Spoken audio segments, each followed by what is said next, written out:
Hey, it's Dave from Doing Things with Dave. And today I want to talk about my excursion I took a few weeks ago in Cartagena, Colombia. So today is the 19th of April. It's 3 weeks since I was in Cartagena, but wanted to give a bit of an update or kind of talk through my experience in a little bit more detail on my Cartagena excursion.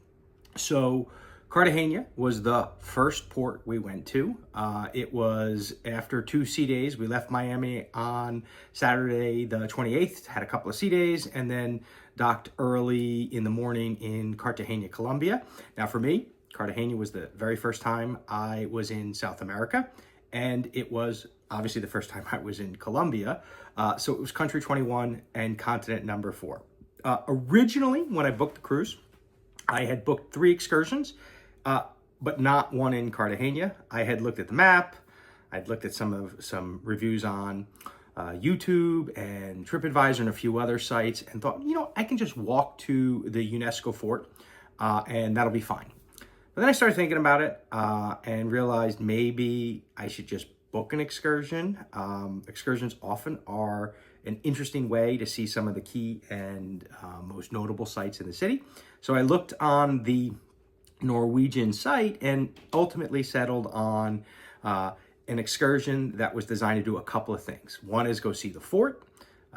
Second, go see the walled city. And then within the walled city, see 3 or 4 historical sites and ultimately get a little bit of a taste of this port city, Cartagena, Colombia.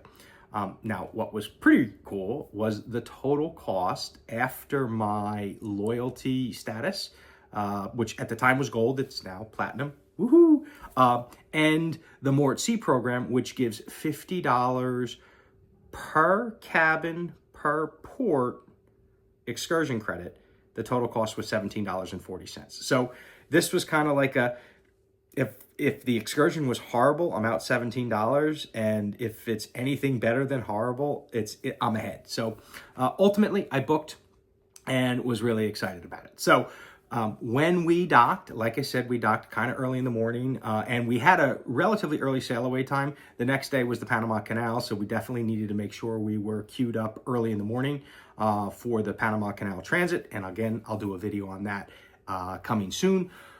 But once we docked, had quick breakfast up in the Garden Cafe, the buffet, and then had to go down to the Joy Theater, which is the theater on deck 7, which is a big space where they were collecting people and then sending you out to your excursion buses. Now, the buses actually came directly on the pier. They were literally across from the gangway, so it was really easy to just get off the ship and go right to your bus. But because of that, they had to coordinate a lot of excursions.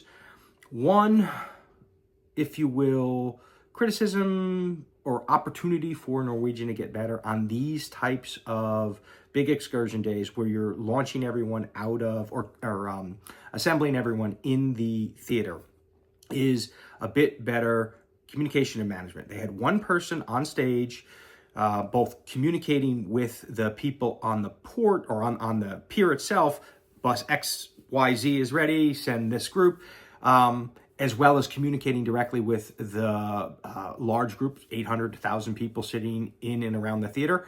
It would have been better if they had one person directly communicating with the pier and then one person directly communicating with us, because we had questions. Sometimes they had to pause. English is a second language for everyone there, so there was a bit of sometimes pronunciation or inflections that made it harder for people to hear. So there was a lot of talking back and forth, and it kind of got a little confusing at times. The other thing would be in the theater, they have 2 large screens. It would be great as if they were updating them in real time. Excursion, and they have a 4-letter or 4-digit code. Excursion so-and-so, bus 123.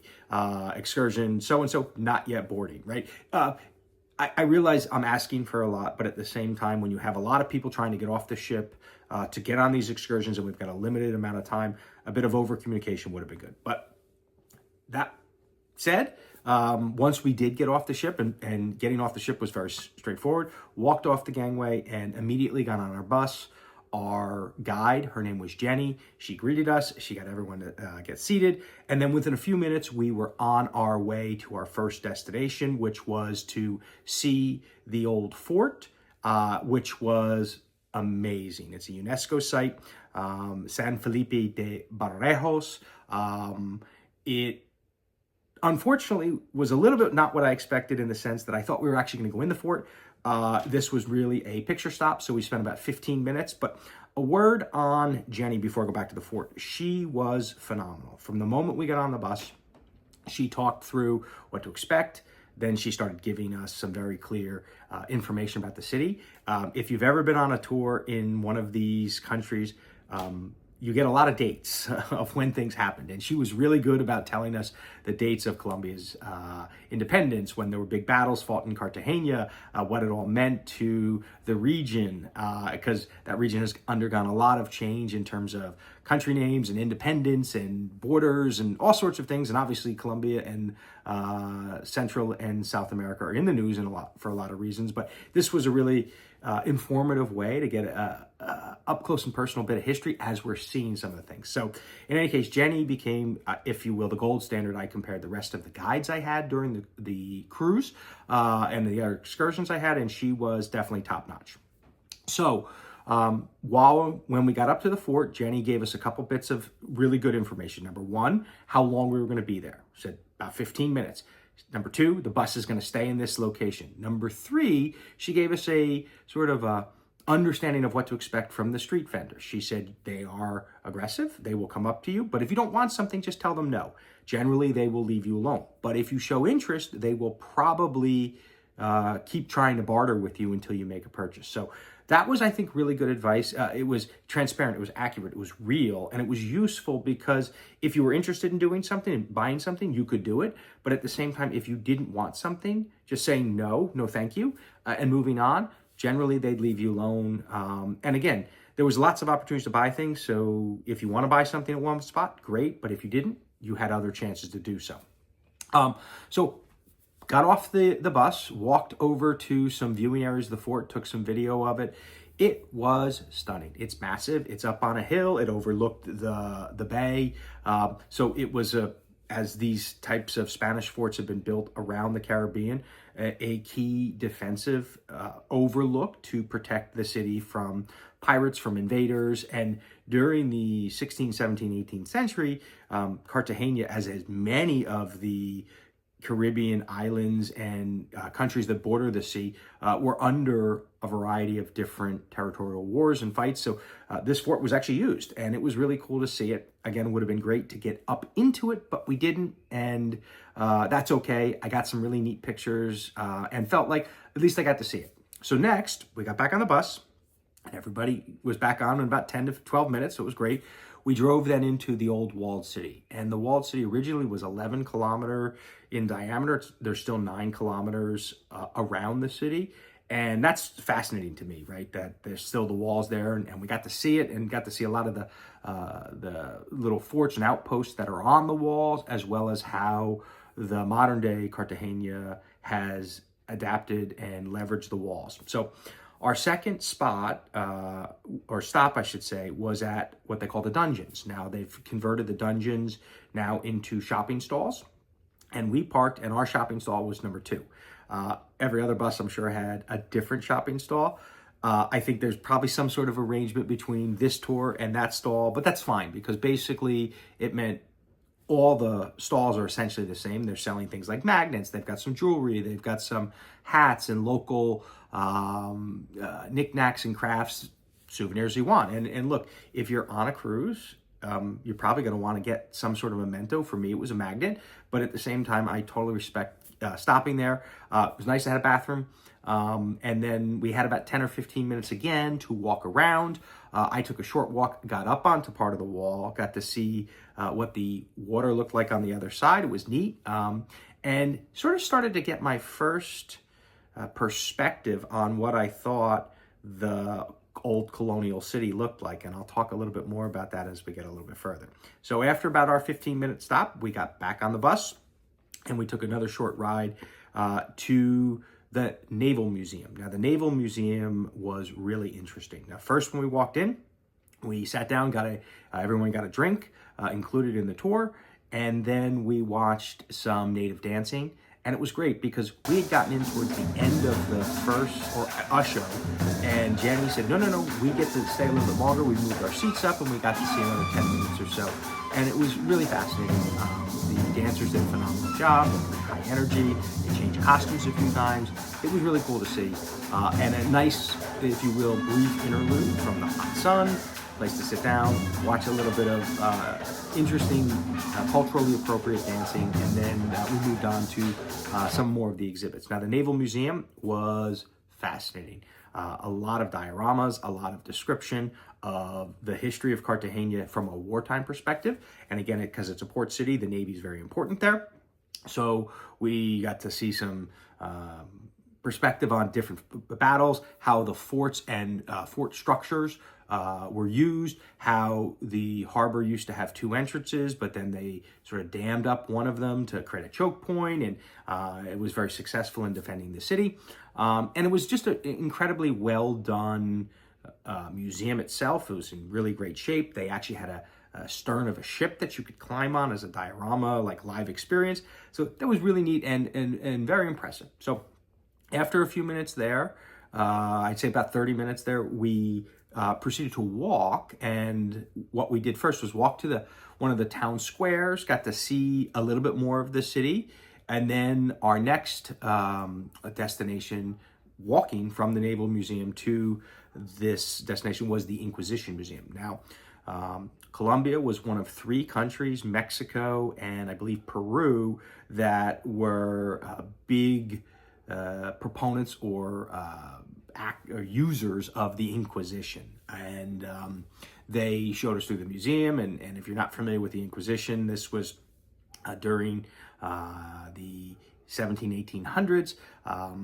Catholicism sort of was one of the dominant religions, and there was a lot of question of whether you were a true Catholic or not, and you were essentially be questioned. You could be put under torture to prove you were or you weren't.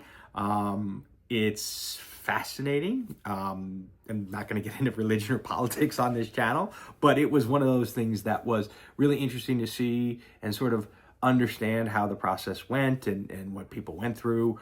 They showed some of the cells and there was a guillotine, and there was some of the torture devices, and they talked through some of the stories of how people navigated this. And it was a really fascinating, and any sort of history that's good or bad, or that makes you think, is an experience I think that's worth going through. So very much enjoyed that. Now, one thing I didn't necessarily love as we were walking from the town square to the Inquisition Museum, I mentioned earlier, Jenny talked a lot about street vendors and just, if you don't want something, say no. I was wearing a hat because it was hot and I don't have a ton of coverage up here, so I want to keep my head from burning. And a guy came up to me with a bunch of fedora-style hats, Panama hats, which are technically Ecuadorian hats, but that's a video for another time, and I need to go to Ecuador to tell that. But in any case, he had a whole sleeve or arm full of them, and he said, something to that, "Senor, you want a hat?" And I said, "No, thank you, got a hat." He leaned into my ear, and he said something. It was a curse. It was kind of weird. It was like, I get it. You're trying to sell something, but I'm wearing a hat. I'm not going to buy a new hat. I said no, and I said it politely. That was just kind of like had me feeling a little bit off put for a few minutes, just in the sense of like, I get it. He's a street vendor. He's trying to make some money. I'm not the person who's typically going to buy, based on the way I was already attired. In any case, move on. So that was just one of those observations. And it was what it was. It didn't ruin the excursion at all. It just was one of those things that made me think a little. In any case, Jenny was phenomenal throughout the entire walking experience, because she kept looking back where we are, moving from front of the line, middle of the line, back of the line, telling the front of the line where to go or stop or wait. I thought that was great because we're in a crowded city. There are a ton of tours, people with flags. Everyone had a sticker, and different names, and I thought it was great the way she kept complete positive control of us, constantly counting. I felt really safe. I felt really well taken care of, really well attended to. There will be an excursion video, and it's the Panama excursion, not the Panama Canal, but the Panama excursion. That did not have that experience, but Jenny was phenomenal.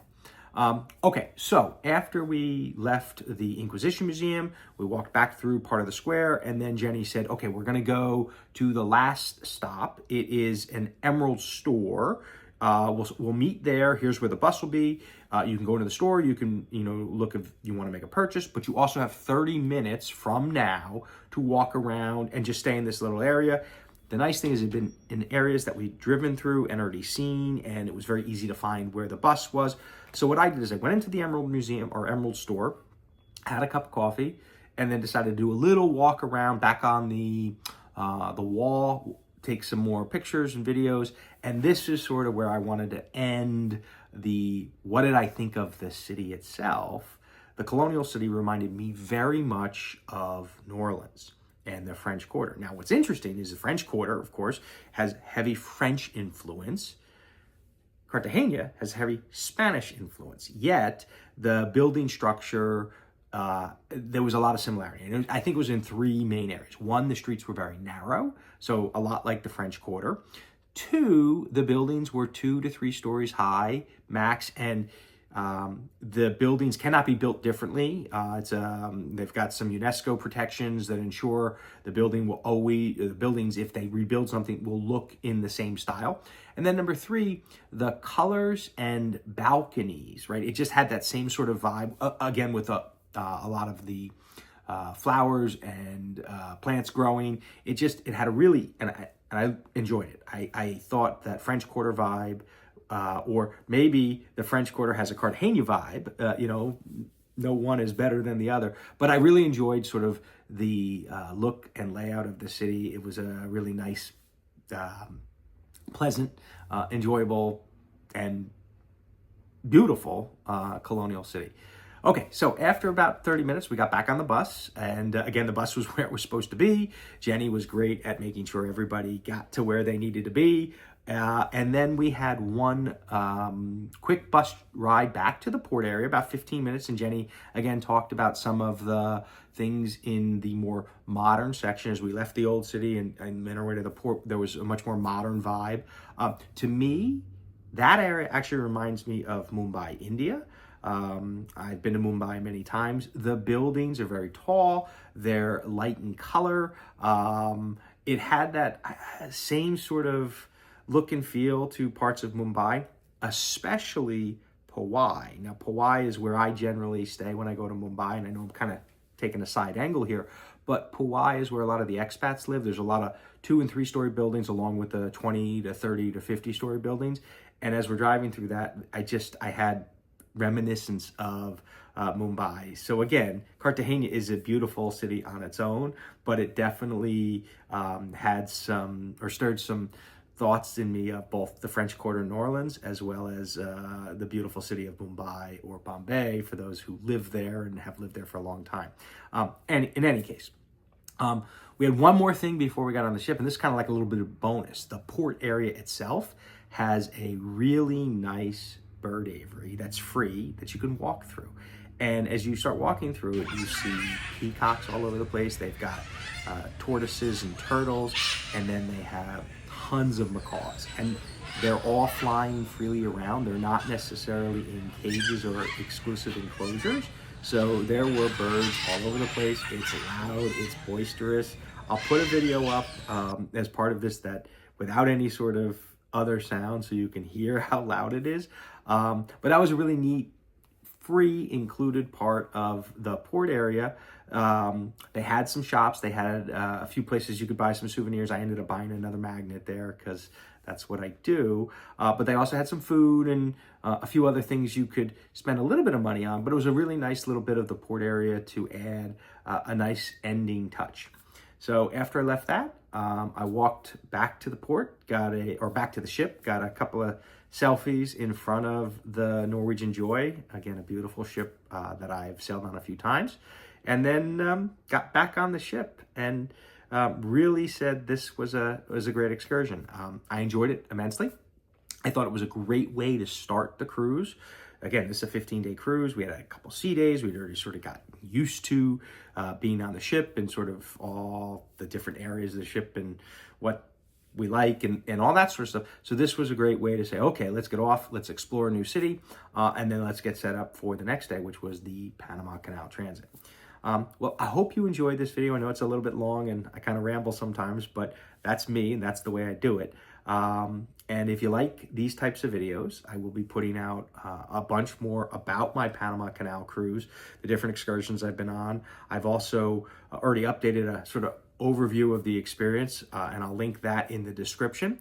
But if you want to see more of what that cruise was like, maybe like this video, subscribe, and in any case, I'll see you on the sea.